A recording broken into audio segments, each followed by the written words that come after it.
السلام عليكم ورحمة الله وبركاته. الحمد لله رب العالمين والصلاة والسلام على أشرف المرسلين وعلى آله وصحبه أجمعين أما بعد. اللهم علمنا ما ينفعنا وانفعنا بما علمتنا وزدنا علما. ربي يسر ولا تعسر وأنت أرحم الراحمين. ربي തമ്മിൻ bill ഖൈരി വസ്സആദ. ഏറെ പ്രിയങ്കരായ focus അക്കാഡമിയുടെ ഈ free വെബിനാറിൽ പങ്കെടുത്തുകൊണ്ടിരിക്കുന്ന പ്രിയപ്പെട്ട പഠിതാക്കളെ, എല്ലാവർക്കും ഇന്നത്തെ ഈ ഒരു ഡിസ്കഷനിലേക്ക് ഹാർദമായ സ്വാഗതം. നമ്മുടെ ഈ ഫ്രീ വെബിനാറിന്റെ 4ാമത്തെ സെഷനാണ്. കഴിഞ്ഞ ഓരോ ദിവസങ്ങളിലായിട്ട് നമ്മൾ സാധാരണ കാറ്ററ്റ് എക്സാമിന് വരുന്ന അതിലിപ്പോ ഇൽമുൽ ബലാഗ, അറബിക് പെഡഗോജി, സൈക്കോളജി, ഈ 3 ഭാഗങ്ങളാണ് ഡിസ്കസ് ചെയ്തിട്ടുള്ളത്. ഇന്ന് പ്രോസഡി അഥവാ ഇൽമുൽ അറൂൽ എന്ന ഭാഗമാണ് ഇൻഷാ അല്ലാഹ് നമ്മൾ ഡിസ്കസ് ചെയ്യുന്നത്. അപ്പൊ അതില് നമുക്കറിയാം, ഏതൊരു എക്സാമിനായിരുന്നാലും വ്യത്യസ്ത ഭാഗങ്ങൾ എക്സാമിന് സാധാരണഗതിയിൽ വരാറുണ്ട്. അപ്പൊ അതില് ചില ഭാഗങ്ങളിൽ കൂടുതൽ ചോദ്യങ്ങൾ വരും. ഇപ്പൊ അറബിക് പെഡഗോജിയെ സംബന്ധിച്ച് നമുക്കറിയാം, ഏകദേശം 30 ചോദ്യങ്ങൾ ആ ഭാഗത്ത് നിന്ന് എല്ലാ എക്സാമിനും വരാറുണ്ട്. 30 ചോദ്യങ്ങൾ എന്ന് പറയുമ്പോൾ 150-ൽ 30 മാർക്ക് എന്നാണ് അർത്ഥം. അപ്പൊ അതുകൊണ്ട് തന്നെ വളരെ ഇമ്പോർട്ടന്റ് ആയ ഭാഗമാണ്. പിന്നെ ഏകദേശം 50 ചോദ്യങ്ങളിൽ നമ്മളിപ്പോ താരീഖുൽ അദബുൽ അറബി, അതുപോലെ തന്നെ ഇൽമുൻ നഹ്വ്, ഇൽമുൽ ബലാഗ, ഇൽമുൽ അറൂദ്, ട്രാൻസ്ലേഷൻ, മാലൂമാത്ത് ആമ്മ, അങ്ങനെ എല്ലാ ഭാഗങ്ങൾക്കും കൂടെ ആയിട്ട് ആകെ 50 മാർക്കാണ് ഉണ്ടാവുക. അപ്പൊ അതല്ലേ ഉണ്ടാവുള്ളൂ എന്ന് വിചാരിച്ച് നമുക്ക് ഏതൊരു ഭാഗവും സ്കിപ്പ് ചെയ്യാൻ പാടില്ല. എല്ലാ ഭാഗവും നമ്മൾ എന്ത് ചെയ്യണം, നോക്കണം. അപ്പോഴാണ് നമുക്ക് എക്സാമിൽ നമ്മൾ ഉദ്ദേശിച്ച രൂപത്തിൽ പെർഫോം ചെയ്യാൻ സാധിക്കുക. ഏതെങ്കിലും ഭാഗം നമ്മൾ മാറ്റി വെക്കുന്നതിന് പകരമായിട്ട് എല്ലാ ഭാഗവും എങ്ങനെ പഠിച്ചെടുക്കാം എന്ന് ചിന്തിക്കുന്നിടത്താണ് നമ്മുടെ വിജയം എന്ന് പറയുന്നത്. ഇത് ഓരോ ഭാഗങ്ങളും അതിനതിൻ്റെതായ ഇമ്പോർട്ടൻസ് ഉണ്ട്. ഏത് ഭാഗമായിരുന്നാലും, അതിപ്പോ PSC എക്സാം ആയിരുന്നാലും മറ്റേത് അറബിക് കോമ്പറ്റേറ്റീവ് എക്സാം ആയിരുന്നാലും, അതിലിപ്പോ ക്വസ്റ്റ്യൻ ഇടുന്ന ആൾക്കനുസരിച്ച്. അപ്പൊ ഇതിലിപ്പോ സാധാരണഗതിയിൽ കേട്ടറ്റിന് 60 ചില സന്ദർഭങ്ങളിൽ 2 ചോദ്യങ്ങൾ, ചിലപ്പോ ഈ കോംപ്രിഹെൻഷൻ ക്വസ്റ്റ്യൻ വരുമ്പോ അതില് കവിത തരുന്ന സമയത്ത് ചിലപ്പോൾ അതിൽ നിന്നും 1-2 ക്വസ്റ്റ്യൻ ഈ ഒരു അറൂദുമായി ബന്ധപ്പെടുത്തി ചിലപ്പോൾ ബഹർ ആ രൂപത്തിലൊക്കെ ചോദ്യങ്ങൾ, അവിടെയും ചോദ്യങ്ങൾ വന്നതായിട്ട് കണ്ടിട്ടുണ്ട്. അതേപോലെ തന്നെ ഇൽമുൽ ബലാഗയിൽ നിന്നും ഇതേപോലെ 2-3 ചോദ്യങ്ങൾ ഒക്കെയാണ് സാധാരണഗതിയിൽ വരാറുള്ളത്. അപ്പൊ നമ്മെ സംബന്ധിച്ചിടത്തോളം ഇപ്പോ 82 മാർക്ക് വിജയിക്കാൻ ലഭിക്കുക എന്ന് പറയുമ്പോൾ 81 കിട്ടി, ഒരു പക്ഷേ ചിലപ്പോൾ നമ്മൾ സ്കിപ്പ് ചെയ്ത ആ ഭാഗത്ത് നിന്ന് 1 മാർക്ക് കൂടെ നമുക്ക് ലഭിച്ചിട്ടുണ്ടെങ്കിൽ അതായിരിക്കും നമ്മുടെ വിജയത്തിന്റെ മാർക്ക് എന്ന് പറയുന്നത്. അപ്പോൾ എല്ലാ ഭാഗവും നമുക്ക് പ്രധാനപ്പെട്ടതാണ് എന്നാണ് എല്ലാവരോടുമായി ഓർമ്മപ്പെടുത്താനുള്ളത്. പിന്നെ താരീഖുൽ അദബുൽ അറബി, അതൊരു നമുക്ക് വൈഡായ ഒരു ഏരിയയാണ്. ഒരുപാട് ഭാഗങ്ങൾ നമുക്ക് എന്ത് ചെയ്യാനുണ്ട്, സ്വാഭാവികമായിട്ടും പഠിക്കാനുണ്ട്. ജാഹിലി ലിറ്ററേച്ചർ മുതൽക്ക് ഇങ്ങോട്ട് മോഡേൺ പീരീഡ് വരെയുള്ള ഒരു വൈഡായ ഒരു ഏരിയയാണ്. എന്ന് വിചാരിച്ച് എല്ലാം വാരി വലിച്ച് പഠിക്കേണ്ടതില്ല. പ്രധാനപ്പെട്ട ഭാഗങ്ങളൊക്കെ നോക്കി വെക്കുക എന്നുള്ളതാണ് വേണ്ടത്. അപ്പോ ആ ഒരു ഭാഗത്തെ സംബന്ധിച്ച് നോക്കുമ്പോൾ നമുക്കിപ്പോ ഇൽമുൽ അറൂദ്, ഇൽമുൽ ബലാഗ, ഇതിലൊക്കെ കുറച്ച് ഭാഗങ്ങൾ എക്സാം ഓറിയന്റഡ് ആയി നമ്മൾ പഠിക്കുകയാണെങ്കിൽ ഇൻഷാ അല്ലാഹ് നമുക്ക് മാർക്ക് ഈ ഭാഗങ്ങളിൽ നിന്ന് വരുന്ന ചോദ്യങ്ങളുടേത് നേടിയെടുക്കാൻ സാധിക്കും എന്നുള്ളതൊരു വസ്തുതയാണ്. അപ്പൊ നമ്മൾ ഇന്ന് ഉദ്ദേശിക്കുന്നത് ഈ ഒരു വിഷയത്തിൽ നമുക്ക് എങ്ങനെ മാർക്ക് സ്കോർ ചെയ്യാൻ സാധിക്കും, അതിൽ എന്തൊക്കെയാണ് നമ്മൾ ശ്രദ്ധിക്കേണ്ടത്, ഏതൊക്കെ ഭാഗങ്ങളാണ് നമ്മൾ പഠിക്കേണ്ടത് എന്നതിലേക്കുള്ള സൂചന ഏതാനും ചില ക്വസ്റ്റ്യൻസിലൂടെ ഇൻഷാ അല്ലാഹ് നൽകുക എന്നുള്ളതാണ് ഉദ്ദേശിക്കുന്നത്.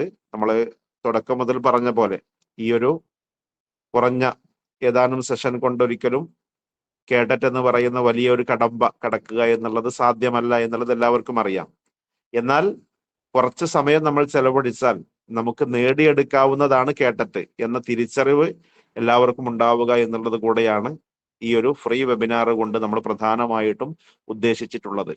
അതിന് വേണ്ടത് കൃത്യമായി സിലബസ് ഓറിയന്റഡ് ആയ പഠനമാണ്. ഒരിക്കലും അതിന് കോച്ചിങ്ങിന്റെ ഒന്നും ആവശ്യമില്ല. നമുക്ക് തന്നെ കിട്ടാവുന്ന സോഴ്സുകളൊക്കെ ഉപയോഗപ്പെടുത്തിക്കൊണ്ട് പഠിച്ചാൽ നേടിയെടുക്കാവുന്നതേ ഉള്ളൂ കേട്ടറ്റ് എന്ന് പറയുന്നത്. അപ്പൊ പലരും നെറ്റ് ക്വാളിഫൈ ചെയ്ത ആളുകളുണ്ട്, അതേപോലെ തന്നെ സെറ്റ് ക്വാളിഫൈ ചെയ്ത ആളുകളുണ്ട്. പക്ഷെ മുമ്പ് അവർ സർവീസിൽ എന്ത് ചെയ്തു, അത് വെച്ച് കയറി. കാരണം അന്ന് അത് ആ രൂപത്തിലായിരുന്നു നിയമം ഉണ്ടായിരുന്നത്. നെറ്റ് ക്വാളിഫൈ ചെയ്ത ആളുകളെ സംബന്ധിച്ചിടത്തോളം അതിന് താഴെയുള്ള സെറ്റ് ആവട്ടെ കേട്ടറ്റ് ആവട്ടെ ഇതൊന്നും ആവശ്യമില്ല. അതേപോലെ തന്നെ സെറ്റ് ക്വാളിഫൈ ചെയ്തവർക്ക് കേട്ടറ്റ് ആവശ്യമില്ല എന്ന നിയമത്തിന്റെ അടിസ്ഥാനത്തിലാണ് മുമ്പ് സർവീസിൽ പ്രവേശിച്ചിരുന്നത്. എന്നാൽ ആ കേട്ടറ്റ് നേടാത്ത ആളുകൾക്ക് സർവീസിൽ ഇനി തുടരാൻ പ്രയാസമാണ്, അവർക്ക് നെറ്റും സെറ്റും ഉണ്ടെങ്കിലും എന്ന രൂപത്തിലുള്ള ചർച്ചകൾ വന്നപ്പോഴാണ് ഒരുപാട് ആളുകളെ സംബന്ധിച്ചിടത്തോളം അത് അലോസരമാക്കിയിട്ടുള്ളത്. അവരോട് പ്രത്യേകമായി പറയാനുള്ളത്, നിങ്ങൾ നെറ്റ് അതേപോലെ തന്നെ സെറ്റ് നേടിയിട്ടുണ്ടെങ്കിൽ നിങ്ങളെ സംബന്ധിച്ചിടത്തോളം വളരെ ചെറിയ സമയം ചെലവാക്കിയാൽ തന്നെ കേട്ടറ്റ് ക്വാളിഫൈ ചെയ്യാൻ സാധിക്കും എന്നുള്ള വസ്തുത നിങ്ങൾ മനസ്സിലാക്കി. കേട്ടറ്റിന്റെ ക്വസ്റ്റ്യൻ പേപ്പറൊക്കെ നിങ്ങൾ പരിശോധിച്ചാൽ നിങ്ങൾക്ക് മനസ്സിലാവും. പിന്നെ ഇപ്പൊ അതിൽ എക്സ്ട്രാ ആയിട്ട് കുറച്ച് എന്താ വെച്ചാൽ ഈ അറബിക് പെഡഗോജിയുടെ കുറച്ച് ഭാഗവും അതേപോലെ തന്നെ ഇംഗ്ലീഷ് അല്ലെങ്കിൽ മലയാളം ലാംഗ്വേജുമായി ബന്ധപ്പെട്ട കുറച്ച് ഭാഗങ്ങൾ, പിന്നെ സൈക്കോളജി, ഈ 3 ഭാഗങ്ങളാണ് നമ്മൾ കാര്യമായി നോക്കേണ്ടത്. അറബിക്കിൽ മിക്കവാറും നമ്മളിപ്പോ നെറ്റിനും സെറ്റിനും ഒക്കെ പഠിച്ച ഭാഗങ്ങൾ തന്നെയാണ് നമുക്ക് ഇവിടെയും വരുന്നത് എന്നുള്ളത് കൊണ്ട് ആ ഭാഗങ്ങളൊക്കെ ഒന്നുകൂടെ നിങ്ങളൊന്ന് ടച്ച് ചെയ്യാൻ ശ്രമിക്കുകയാണെങ്കിൽ തന്നെ നിങ്ങൾക്ക് ഈ ഒരു കേട്ടിട്ട് നിഷ്പ്രയാസം നേടിയെടുക്കാം. അതുകൊണ്ട് എല്ലാവരും എന്ത് ചെയ്യാന്ന് വെച്ചാൽ മുൻധാരണകളൊക്കെ മാറ്റിവെച്ച് കഴിയുന്നതും എന്ത് ചെയ്യുക, ഇപ്പോൾ തന്നെ പഠന വീതിയിലേക്ക് ഇറങ്ങുക. അടുത്ത കേട്ടറ്റ് എക്സാമിനേഷന് എല്ലാവർക്കും ക്വാളിഫൈ ചെയ്യാൻ സാധിക്കും എന്നാണ് എല്ലാവരോടുമായി ഉണർത്താനുള്ളത്. ഓക്കെ, അതോടൊപ്പം ഒരു കാര്യവും കൂടി, നമ്മളൊക്കെ നിലനിൽക്കുന്ന ഫോക്കസിന്റെ ഗ്രൂപ്പിൽ പുതിയ നമ്മുടെ ബാച്ച് സ്റ്റാർട്ട് ചെയ്യുന്നതുമായി ബന്ധപ്പെട്ട വിവരം നമ്മൾ അറിയിച്ചിട്ടുണ്ട്. ഒന്നുകൂടി ഞാൻ പറയാണ്, നമുക്ക് കേട്ടറ്റ് ക്വാളിഫൈ ചെയ്യാൻ അല്ലെങ്കിൽ ഒരു കോമ്പറ്റേറ്റീവ് എക്സാം ക്രാക്ക് ചെയ്യാൻ കോച്ചിങ്ങിന്റെ ആവശ്യമില്ല, സ്വന്തമായിട്ട് തന്നെ പഠിക്കാവുന്നതാണ്.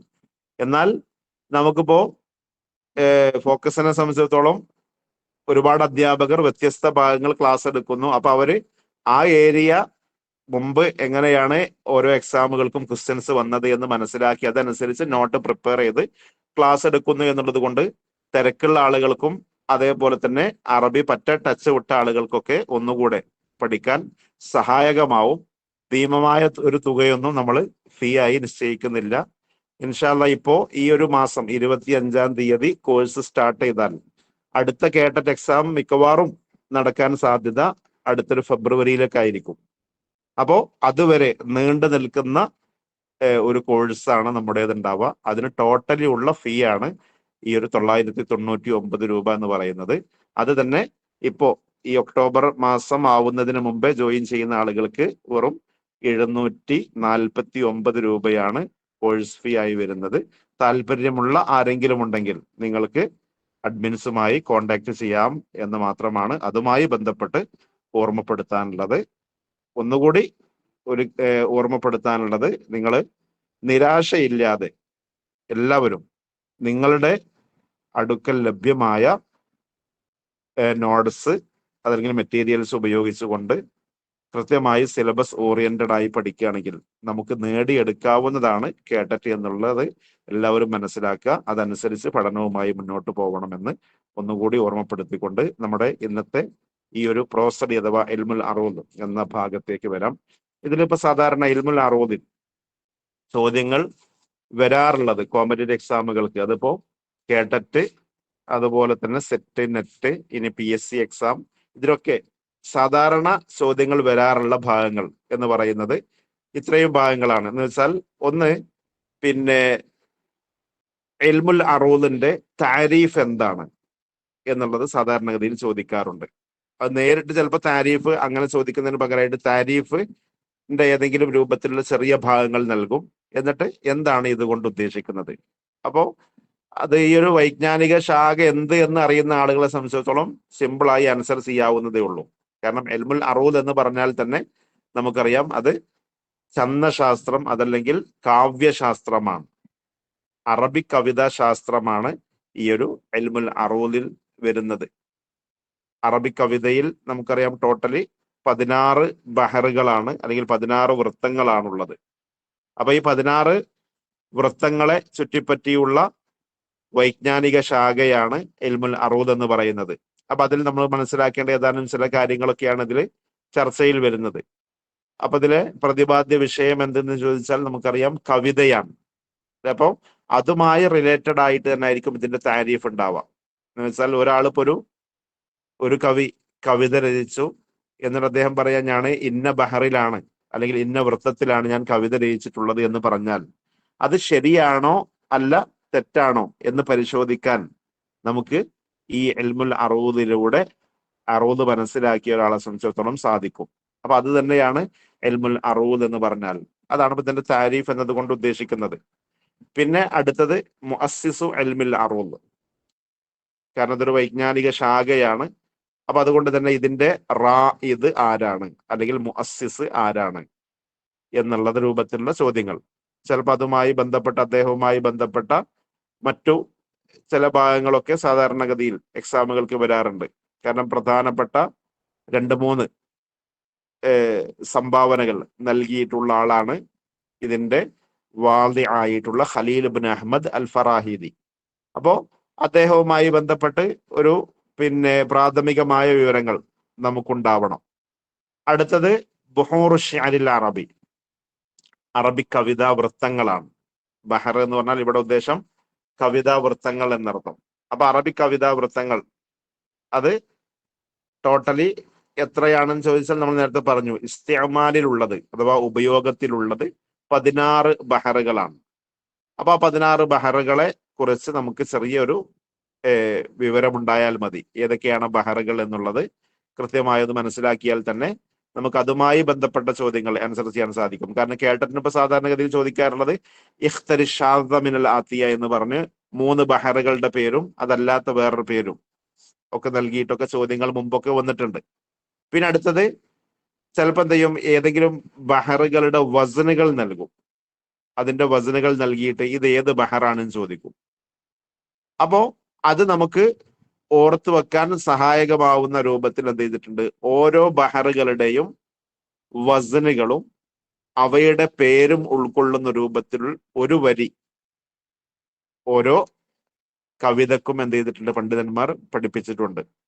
ഏതുപോലെ ഇപ്പോ എല്ലാവർക്കും ഏകദേശം പരിചയമുള്ള ബഹറാണ് തൊവീൽ എന്ന ബഹർ, അല്ലെ? തൊവീൽ. അപ്പൊ ഈ തൊവീൽ എന്ന ബഹറിന്റെ വസൻ ഏത് എന്ന് എല്ലാവർക്കും അറിയുമായിരിക്കും. അപ്പൊ അതിന്റെ വസൻ ഏതെന്ന് ചോദിച്ചാൽ ഫഊലുൻ മഫാഈലുൻ എന്ന 2 വസനുകൾ 4 തവണ ആവർത്തിച്ച് വരുന്ന രൂപമാണ്. എന്നുവെച്ചാൽ ഫഊലുൻ മഫാഈലുൻ ഫഊലുൻ മഫാഈലുൻ ഫഊലുൻ മഫാഈലുൻ ഫഊലുൻ മഫാഈലുൻ. ഇതാണ് അപ്പൊ അതിന്റെ പൂർണ്ണമായ രൂപം. ഏത്? തൊവീൽ എന്ന ബഹറിന്റെ വസനിന്റെ പൂർണ്ണമായ രൂപം. അപ്പോ അത് തൊവീൽ എന്ന ബഹറിൻ്റെതാണ് എന്നൊരാൾക്ക് ഹൃദിസ്ഥമാക്കി വെക്കാനുള്ള സൗകര്യത്തിന് വേണ്ടിയിട്ട് എന്ത് ചെയ്തു, പണ്ഡിതന്മാർ ഒരു വരി കവിത പാടി. അപ്പൊ അതിനെന്ത് ചെയ്തു, ഒരു ഭാഗത്ത് കവിതക്ക് പഴയകാല കവിതകൾക്കൊക്കെ നമുക്കറിയാം 2 ഭാഗങ്ങൾ ഉണ്ടാവും, അല്ലെ? അപ്പോ എല്ലാവർക്കും പരിചയമുള്ള വരിയാണ് ഇമ്രുൽ ഖൈസിന്റെ മുഅല്ലഖ. അപ്പൊ അതില് ആ മുഅല്ലഖയിലെ ആദ്യ വരി എന്ന് പറയുന്നത് ഖിഫാനബ്കി മിൻ ദിക്റ ഹബീബിൻ വമൻസിലി, അതൊരു ഭാഗമാണ്. പിന്നെ 2ാം ഭാഗം ബിസിഖത്തിൽ ലിവാ ബൈന ദഖൂലി ഫഹൗമലി. അപ്പൊ ഇതേപോലെ 2 ഭാഗം ഉണ്ടാവും കവിതക്ക്. അപ്പൊ അതിന് 1ാം ഭാഗത്ത് എന്ത് ചെയ്യും, ഈ ഒരു കവിതയുടെ പേരും 2ാം ഭാഗത്ത് അതിന്റെ ബഹറിന്റെ വസനിന്റെ രൂപവും കൊടുക്കും. ഏതുപോലെ തൊവീൽ എന്ന ബഹറിന്റെ പറയുമ്പോ തൊവീലുൻ ലഹു ദൂനൽ ബുഹൂരി ഫളായിലു ഫഊലുൻ മഫാഈലുൻ ഫഊലുൻ മഫാഇലു. അപ്പോ തൊവീലുൻ എന്ന് പറഞ്ഞാണ് അത് തുടങ്ങുന്നത്. ആ ഭാഗത്ത് അതിന്റെ പേര് വന്നു എന്നർത്ഥം. തൊവീലുൻ ലഹു ദൂനൽ ബുഹൂരി ഫളായിലു. പിന്നെ 2ാം ഭാഗത്ത് ഫഊലുൻ മഫാഇലുൻ ഫഊലുൻ മഫാഇലുൻ. അപ്പൊ ഇങ്ങനെയുള്ള വരികൾക്കാണ് മിഫ്താഹുൽ ബഹർ എന്ന് പറയുന്നത്. അപ്പൊ അങ്ങനെ ടോട്ടലി 16 ബഹറുകളുടെയും മിഫ്താഹ് നമ്മളൊന്ന് പഠിച്ചു വെച്ചാൽ മിക്കവാറും എക്സാമുകൾക്കൊക്കെ അങ്ങനെ എന്ത് ചെയ്യാറുണ്ട്, ഇതേ രൂപത്തിൽ. ഇപ്പൊ ഒന്നുകിൽ മുസ്തഫ്ഇലുൻ ഫായിലുൻ സമാനി മറാത്ത് എന്നോ അല്ലെങ്കിൽ 4 മറാത്ത് അർബഉ മറാത്ത് എന്ന് കൊടുത്തിട്ട് ഇത് ഏത് ബഹറിന്റെ തഫ്ഈലത്താണ് എന്ന് ചോദിക്കും. അപ്പോ അത് കാണാപ്പാടം അറിയുന്ന ആളുകളെ സംബന്ധിച്ചിടത്തോളം പെട്ടെന്ന് കിട്ടും. അതല്ല എങ്കിൽ എന്ത് ചെയ്താൽ മതി, ഈ ഒരു അതിന്റെ മിഫ്താഹുൽ ബഹർ ഒന്ന് ചൊല്ലി നോക്കിയാൽ നമുക്കും അതെന്ത് ചെയ്യും, പെട്ടെന്ന് മനസ്സിലാക്കാൻ പറ്റും. എന്ന് വെച്ചാൽ ഇന്നൽ ബസിയത്തു ലദൈ ഹിയു ബിസത്തുൽ അമലു മുസ്തഫ്ഇലുൻ ഫാഇലുൻ മുസ്തഫ്ഇലുൻ ഫാഇലുൻ എന്നാണ് അതിന്റെ മിഫ്താഹ് എന്ന് പറയുന്നത്. അപ്പൊ അങ്ങനെ ഓരോ ബഹറുകൾക്കും ഇതേപോലെ മിഫ്താഹുകൾ ഉണ്ട്. ആ മിഫ്താഹുകൾ ഒന്ന് മനസ്സിലാക്കി വെക്കുക. പിന്നെ അടുത്തത് അൽഖാബുൽ അബിയാത്ത്, ചോദ്യങ്ങൾ വരുന്ന മറ്റൊരു ഭാഗം ഇതാണ്. എന്ന് വെച്ചാൽ ബൈത്തുകൾക്ക് ചില പേരുകളുണ്ട്, ലഖബുകൾ. അത് രണ്ട് രൂപത്തിലാണ് ആ ലഖബുകൾ ഉള്ളത്. ഒന്ന് മിൻ ഹൈസു അൽ അദദ്, എണ്ണത്തെ ബേസ് ചെയ്തിട്ട്. എന്ന് വെച്ചാൽ ഇപ്പോ കവിത രചിക്കുന്ന സമയത്ത് കവി എന്ത് ചെയ്തു, ഒരു കവിത രചിക്കാൻ അദ്ദേഹം ആരംഭിക്കുകയാണ്. അപ്പൊ ആ സമയത്ത് എന്ത് ചെയ്തു, ഒറ്റ വരി ആയപ്പോഴേക്ക് തന്നെ അദ്ദേഹത്തിന് തോന്നി, തൽക്കാലം ഈ വിഷയത്തിൽ ഈ ഒരു ഒറ്റ വരി മതി, കാരണം ഇത് തന്നെ ഞാൻ ഉദ്ദേശിച്ച ആശയം ഇതിലൂടെ പൂർണ്ണമായിട്ടുണ്ട്. അപ്പൊ അതുകൊണ്ട് തന്നെ ഒരു വരി മാത്രം ഒരാൾ എന്ത് ചെയ്തു, രചിച്ചു. അപ്പൊ അങ്ങനെയാണെങ്കിൽ ഒരു വരി മാത്രമുള്ള കവിതയ്ക്ക് ഒരു പ്രത്യേക പേരുണ്ട്. അതേപോലെ രണ്ട് വരി മാത്രമാണെങ്കിൽ അതിന് പേരുണ്ട്. അങ്ങനെ ഈ കവിതയുടെ വരികളുടെ എണ്ണത്തിനനുസരിച്ച് കവിതകൾക്ക് പേരുണ്ട്. 4 പേര് നമ്മൾ അവിടെ ഓർത്തു വെക്കാനുള്ളൂ. പിന്നെ അടുത്തത് രണ്ടാമത്തത് മിൻ ഹൈത്തു അൽ അജ്സാ, ജുസ്ഇകളെ ബേസ് ചെയ്തിട്ടാണ്. ജുസ്ഇകൾ എന്ന് പറഞ്ഞാൽ നമ്മളിപ്പോ പറഞ്ഞല്ലോ, ഈ തൊവീൽ എന്ന ബഹർ കൂടി ചേർന്നിട്ടുള്ളത് ഫഊലുൻ മഫാഈലുൻ എന്ന് 4 തവണ ആവർത്തിച്ചു വരുന്ന രൂപമാണ് അതിന്റെ പൂർണ്ണമായ രൂപം. അതേപോലെ റജ്സ് എന്ന ബഹർ മുസ്തഫ്ഇലുൻ എന്ന് 6 തവണ വരുന്നതാണ് അതിന്റെ പൂർണ്ണമായ രൂപം. എന്നാൽ ഈ റജ്സ് എന്ന ബഹറില് ചിലപ്പോൾ എന്ത് ചോദിച്ചാൽ അതിൽ നിന്ന് ഒരു ജുസ് 2 ഭാഗത്തു നിന്നും കളഞ്ഞു പോകും. അപ്പൊ പിന്നെ 2 ഭാഗത്തു നിന്നും ഓരോന്ന് പോയാൽ പിന്നെ അവിടെ ടോട്ടൽ എത്ര ഉണ്ടാവുള്ളൂ, 4 ജുസ്കളായിരിക്കും ഉണ്ടാവുക. അപ്പൊ അതിനൊരു പേരാണ്. അതേപോലെ തന്നെ ചിലപ്പോൾ എന്ത് ചെയ്യും, 2 ഭാഗത്തു നിന്നും ഈ 2 എണ്ണം ഒഴിവാക്കിയിട്ടായിരിക്കും കവി രചിക്കുക. അപ്പൊ ആ സമയത്ത് പിന്നെ അവിടെ ആകെ 2 എണ്ണേ ഉണ്ടാവുള്ളൂ. എന്ന് വെച്ചാൽ ഒന്നാമത്തെ ഭാഗത്തൊന്നും രണ്ടാം പകുതിയിലും 1, അങ്ങനെ ആകെ 2 ജുസ്കളെ അതിലുണ്ടാവുകയുള്ളൂ. എന്ന് വെച്ചാൽ മുസ്തഫ്ഇലുൻ എന്ന് മാത്രമായിരിക്കും ഉണ്ടാവുക. അത്രയും വരുന്ന രൂപത്തിലായിരിക്കും കവിത രചിച്ചിട്ടുണ്ടാവുക. അപ്പൊ അതിനെന്ത് ചെയ്യും, ആ രൂപത്തിൽ രചിക്കുന്നതിന് ഒരു പേര്. ഇങ്ങനെ ഈ ജുസ്കളെ ബേസ് ചെയ്തിട്ട് കവിതകൾക്ക് എന്തുണ്ട്, പ്രത്യേകം പേരുകളുണ്ട്. ഓക്കെ, അതാണ് ഈ പിന്നെ മിൻ ഹൈസുൽ അദദ് എന്നും അതേപോലെ മിൻ ഹൈസുൽ അജ്സാ എന്നും പറഞ്ഞിട്ടുള്ളത്. പിന്നെ അടുത്ത ഭാഗം എന്ന് പറയുന്നത് തഫ്ഇലത്തുമായി ബന്ധപ്പെട്ടാണ്. തഫ്ഇലത്ത് എന്ന് വെച്ചാൽ ഇപ്പൊ ഈ പറഞ്ഞ ഓരോരോ വസനുകൾ കൂടിച്ചേർന്നാണ് ബഹറുകൾ ഉണ്ടാവുന്നത് നമ്മൾ പറഞ്ഞു. ആ വസനുകൾക്കാണ് തഫ്ഇലത്ത് എന്ന് പറയുന്നത്. തഫ്ഇലത്ത് അല്ലെങ്കിൽ തഫായിൽ, അതിന്റെ ആണ് തഫായിൽ എന്ന് പറയുന്നത്. എന്ന് വെച്ചാൽ ജുസ്ഉൻ ജം അജ്സാ അല്ലെങ്കിൽ വസ്നുൻ ജം ഔസാൻ. ഇതൊക്കെ ഉദ്ദേശം എന്താ വെച്ചാൽ ഓരോരോ ബഹറുകളും കൂടിച്ചേർന്നിട്ടുള്ളത് ഇത്തരം വസനുകൾ അല്ലെങ്കിൽ തഫ്ഇലത്തുകൾ കൂടിച്ചേർന്നാണ് ഉണ്ടായിട്ടുള്ളത്. അപ്പൊ ആ തഫ്ഇലത്തുകൾ ഏതൊക്കെയാണ് എന്ന് വെച്ചാൽ ആകെ 8 തഫ്ഇലത്തുകളാണുള്ളത്. 8 തഫ്ഇലത്തുകൾ. ഈ 8 തഫ്ഇലത്തുകളിൽ ചിലപ്പോൾ എന്ത് വെച്ചാൽ ഒരു ബഹർ ചിലപ്പോ ഒരു തഫ്ഇലത്ത് തന്നെ 6 തവണ ആവർത്തിച്ചു വരുന്ന രൂപമായിരിക്കും. ഇപ്പൊ നമ്മൾ നേരത്തെ റജ്സ് പറഞ്ഞ പോലെ. അതേപോലെ ചിലപ്പോൾ 2 തഫ്ഇലത്ത് ഇതേപോലെ കൂടിച്ചേർന്ന് അവ എന്ത് ചെയ്യുക, ഒരു 4 പ്രാവശ്യം ആവർത്തിച്ചു വരുന്ന രൂപം. ഏതുപോലെ ഫഊലുൻ മഫാഈലുൻ എന്ന് തൊവീൽ എന്ന ബഹറിൻ്റെത് വരുന്ന പോലെ. അതുപോലെ തന്നെ ബസീത്ത് എന്ന ബഹറിൻ്റെതാണെങ്കിൽ മുസ്തഫ്ഇലുൻ ഫാഇലുൻ എന്ന് 4 തവണ ആവർത്തിച്ചു വരുന്ന രൂപമാണ്. അപ്പൊ ഇങ്ങനെ ഈ ടോട്ടലി നമ്മൾ 16 ബഹറും എടുത്തു നോക്കിയാൽ അവയിൽ വന്ന തഫ്ഈലത്തുകളുടെ എണ്ണം എന്ന് പറഞ്ഞാൽ ആവർത്തനം ഒഴിവാക്കിയാൽ എത്ര ഉണ്ടാവുള്ളൂ, ആകെ 8 എണ്ണമാണ് ഉണ്ടാവുക. അപ്പോ ആ 8 തഫ്ഈലത്തുകൾ ഏതൊക്കെയാണ് എന്ന് മനസ്സിലാക്കി വെച്ചാൽ മതി. കാരണം അതിൽ നിന്നും മുമ്പ് ഇതേപോലെ ചോദ്യം വന്നിട്ടുണ്ട്. എങ്ങനെയെന്ന് ചോദിച്ചാൽ 3 തഫ്ഈലത്തുകൾ കൊടുക്കും, പിന്നെ തഫ്ഈലത്തിൽ പെടാത്ത ഒന്നും, എന്നിട്ട് അതിൽ നിന്ന് ഇഖ്തരിഷാദ് എന്ന രൂപത്തിലുള്ള ചോദ്യം മുമ്പ് വന്നിട്ടുണ്ട്. അപ്പോ അത് മനസ്സിലാക്കാൻ നമ്മൾ എന്ത് ചെയ്താൽ മതി, ആ 8 തഫ്ഈലത്തും ഏതാണ് എന്ന് പഠിച്ചു വെച്ചാൽ മതി. പിന്നെ അടുത്തത് പ്രധാനപ്പെട്ട ഒരു ഭാഗമാണ് അൽ കിതാബത്തുൽ അറൂദിയ. അറൂദിയായ എഴുത്ത് എന്ന് വെച്ചാൽ അറബി എഴുതേണ്ടത് എങ്ങനെയെന്നുള്ളത് നമുക്കൊക്കെ അറിയാം അല്ലെ? കാരണം നമ്മൾ പറയുന്ന പോലെയല്ല ചിലപ്പോൾ നമ്മൾ എഴുതാറുള്ളത് അറബി അല്ലെ? ഏതുപോലെ നമ്മളിപ്പോ ഹാദാ കിതാബുൻ എന്നാണെങ്കിൽ ആ ഹാദാ കിതാബുൻ എന്ന് നമ്മൾ ശരിക്ക് പറയുന്ന പോലെ അല്ലല്ലോ നമ്മൾ എഴുതുന്നത്. അതായത് നമ്മൾ എഴുതൽ എങ്ങനെയായിരിക്കും? ഹദ എന്നായിരിക്കും നമ്മൾ എഴുതുക. പക്ഷെ നമ്മൾ വായിക്കുമ്പോൾ അത് ഹാദ എന്ന് വായിക്കും. ശരിക്ക് നമ്മൾ ഹാ കഴിഞ്ഞ് അത് നീട്ടണമെങ്കിൽ ഹാ എന്ന് നീട്ടണമെങ്കിൽ ഒരു അലിഫ് അവിടെ വേണം. പക്ഷെ അത് നമ്മൾ എഴുത്തിൽ അവിടെ ഉണ്ടാവാറില്ല. അതേപോലെ തന്നെ ദലിക്ക എന്ന് നമ്മൾ എഴുതും, എന്നിട്ട് ദാലിക്ക എന്ന് നമ്മൾ വായിക്കും അല്ലെ? അതേപോലെ ഇപ്പൊ ഇവിടെ തന്നെ നോക്കൂ, ഇതിൽ തന്നെ നമ്മളിപ്പോ ബുഹൂറുശ്ശിഅരിൽ അറബി എന്ന് നമ്മൾ പറഞ്ഞപ്പോ അവിടെ ബുഹൂറുഷി റോ എന്ന് കഴിഞ്ഞിട്ട് പിന്നെ ഷി എന്നതിലേക്ക് നമ്മൾ പോകുന്നത്. അവിടെ ഒരു അലിഫും ലാമും അവിടെ ഉണ്ട്, അത് നമ്മൾ ഉച്ചരിച്ചിട്ടില്ല, എന്നാലോ എഴുത്തിൽ അവിടെ ഉണ്ട് താനും. അപ്പൊ സാധാരണ നമ്മൾ അറബി എഴുതുന്ന സമയത്ത് ഉച്ചരിക്കാത്ത ചിലതിനെ നമ്മൾ എഴുതും, അതേപോലെ തന്നെ ഉച്ചരിക്കുന്ന ചിലതിനെ നമ്മൾ എഴുതാറില്ല. ഇതാണ് എഴുത്തിന്റെ സാധാരണയുള്ള രൂപം. എന്നാൽ അറൂലിയായ എഴുത്ത് എന്ന് പറഞ്ഞാൽ അവിടെ ഉച്ചരിക്കുന്നവയെ നമ്മൾ എന്ത് ചെയ്യണം? എഴുതണം. ഉച്ചരിക്കാത്തവയെ നമ്മൾ എഴുതേണ്ടതില്ല. അതാണ് അറൂദിയായ എഴുത്ത് എന്ന് പറയുന്നത്. അത് എന്തിനാന്ന് ചോദിച്ചാൽ നമുക്ക് ചിലപ്പോൾ ചില കവിതകൾ തരും.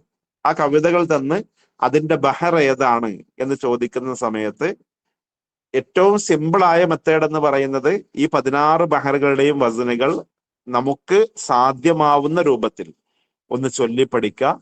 എന്നിട്ട് ഒരു കവിത കിട്ടിയാൽ അത് പാടിയിട്ട് മുറിക്കുകയാണെങ്കിൽ, അത് പാടിയിട്ട് അതിന്റെ ബഹർ കണ്ടെത്തുകയാണെങ്കിൽ അതാണ് ഏറ്റവും സിമ്പിളായ മെത്തേഡ്. ഇനി അതിന് സാധ്യമാവാത്ത ആളുകളെ സംബന്ധിച്ചിടത്തോളം അവർക്ക് ഏറ്റവും സ്യൂട്ടായ ഒരു മെത്തേഡ് എന്ന് പറയുന്നത് ഈ അറൂദിയായ രൂപത്തിൽ ആ കവിതയെ എഴുതുക എന്നുള്ളതാണ്. അപ്പൊ എഴുതുന്ന സമയത്ത് നമുക്ക് എന്ത് ചെയ്യാൻ പറ്റും? ഈ കവിത ഇത് തൊവീൽ എന്ന ബഹറിലാണ്, അതല്ലെങ്കിൽ ബസീത്ത് എന്ന ബഹറിലാണ് എന്ന് ആ എഴുതുന്ന സമയത്ത് മനസ്സിലാക്കാൻ സാധിക്കും. അപ്പൊ അതിനാണ് ഈ കിതാബത്തുൽ അറൂദിയ നമ്മൾ എന്ത് ചെയ്യേണ്ടത്? മനസ്സിലാക്കേണ്ടത്. ഇതൊക്കെ ഇങ്ങനെ കേൾക്കുമ്പോൾ ചിലപ്പോൾ ചിലരുടെ സംശയത്തോടെ ഇത്രയും സംഗതികൾ ഉണ്ടോ എന്ന് വിചാരിക്കും. പക്ഷെ ഇതൊക്കെ മനസ്സിലാക്കുകയാണെങ്കിൽ വളരെ സിമ്പിൾ ആയിട്ട് നമുക്ക് പഠിക്കാവുന്നതേ ഉള്ളൂ. അടുത്തത് അർക്കാനുൽ അറൂദാണ്. എന്ന് വെച്ചാൽ അറൂദിന്റെ റുക്കുനുകൾ എന്ന് വെച്ചാൽ ഇതിന്റെ സ്തംഭങ്ങൾ എന്ന് പറയാം. ഇൽമുൽ അറൂദിന്റെ സ്തംഭങ്ങൾ, ഏറ്റവും പ്രധാനപ്പെട്ട ഇതിന്റെ തൂണുകൾ എന്ന് പറയാം. അത് 3 എണ്ണമാണ്. ഒന്ന് സബബ്, മറ്റൊന്ന് വത്തത്, പിന്നെ ഫാസിലത്ത്. ഇങ്ങനെ 3 എണ്ണാണുള്ളത്. സബബ്, വത്തത്, ഫാസിലത്ത്.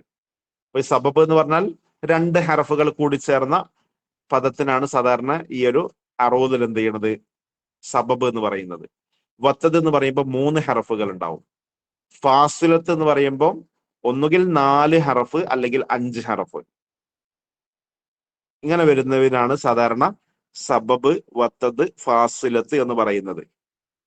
ഓക്കെ, അതൊക്കെ എന്താണ് അതിൻ്റെയൊക്കെ പ്രാധാന്യം എന്നുള്ളത് നമ്മൾ ഈ ഒരു അറൂദുമായി ബന്ധപ്പെട്ട് മനസ്സിലാക്കേണ്ടതാണ്.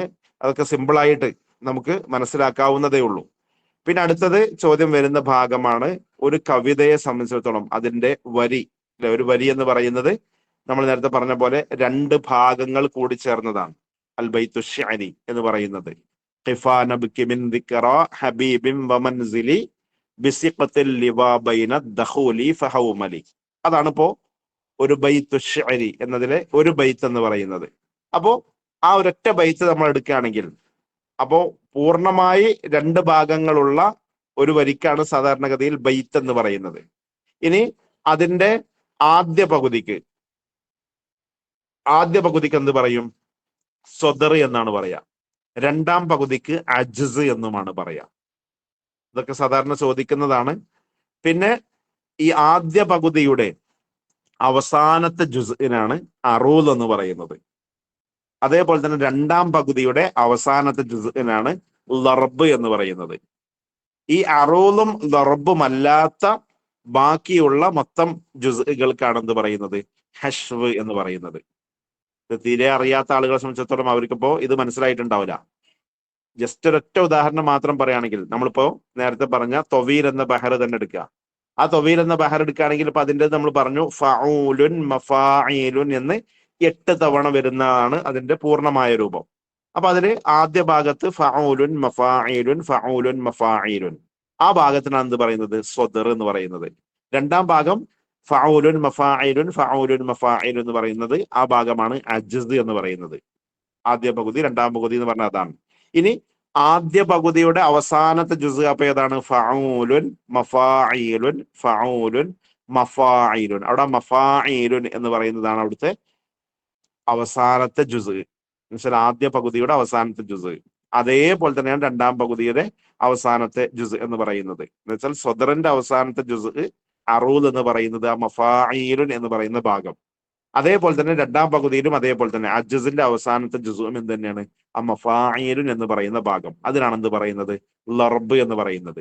അപ്പോ ഈ രണ്ട് ജുസുകളും അല്ലാത്ത ബാക്കി ജുസുകൾ എന്ന് വെച്ചാൽ ഒന്നാം പകുതിയിൽ ഫഊലുൻ മഫാഇലുൻ ഫഊലുൻ എന്ന് പറയുന്ന ആ ഭാഗം, അതിനാണ് എന്ത് പറയുന്നത്? ഹഷ്വ് എന്ന് പറയുന്നത്. അതേപോലെ രണ്ടാം പകുതിയിലും ആ ഒരു ലർബല്ലാത്ത ബാക്കി ഭാഗങ്ങൾ, അതിനാണ് എന്ത് പറയുന്നത്? ഹഷ്വ് എന്ന് പറയുന്നത്. ഓക്കെ. പിന്നെ അടുത്തത് അവസാനത്തെ ഭാഗം. ഈ ഒരു ഇൽമുൽ അറൂദിൽ നമുക്ക് കുറച്ച് കൂടുതലായി ഓർത്തു വെക്കേണ്ട ഒരു ഭാഗം എന്ന് പറയുന്നത് ഈ ഒരു ഭാഗമാണ്, സിഹാഫാത്തും ഇലലും.